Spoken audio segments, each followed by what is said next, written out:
Hello বন্ধুরা, কেমন আছো তোমরা? স্নিগ্ধার ব্লগে তোমাদের স্বাগত। এই যে সরবেরিয়াতে আমরা গিয়েছিলাম, ওখানে এই গ্রামীণ পরিবেশে এই যে এত বড় একটা মঞ্চ পাবো ভাবতেই পারিনি। এখানে জগন্নাথ দেবের পুজো উপলক্ষে এই আয়োজন, তো যজ্ঞ হচ্ছিল আর পাশে রথটাও রাখা ছিল। দেখো কত বড় জায়গা, এই জায়গাটা পুরো ভর্তি ছিল রাতের বেলায়। আর এই যে মাসির বাড়িতে রথ এসে রয়েছে। তো আমাদের প্রোগ্রাম শুরু হতে হতে শুরু হবার কথা ছিল 7:30 8টার সময়, কিন্তু শুরু হতে হতে একটু রাত হয়, 9টা নাগাদ শুরু হয়, শেষ হয় 12টায়।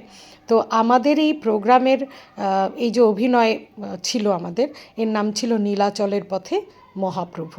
তো এই ভীষণভাবে সাড়া ফেলেছিল ওই গ্রামে, ভর্তি দর্শক ছিলেন অত রাত পর্যন্ত। গ্রামের মানুষ তারা এত আন্তরিকভাবে গ্রহণ করেছেন আমাদের এই অনুষ্ঠান। আমি সচি মায়ের রোল করেছিলাম। এই যে নীলাচলের পথে মহাপ্রভু, এই অনুষ্ঠানটি খড়দহ নাট্য সমাজের পক্ষ থেকে অনুষ্ঠিত হয়। তো এটা যদি কেউ করাতে চাও, কেউ যদি বুক করতে চাও, তো স্ক্রিনের ফোন নাম্বারে যোগাযোগ করতে পারো। ঠিক আছে? আর কেমন লাগলো আমার আজকের ভিডিও তোমরা অবশ্যই কমেন্ট করে জানাবে কিন্তু। কেমন?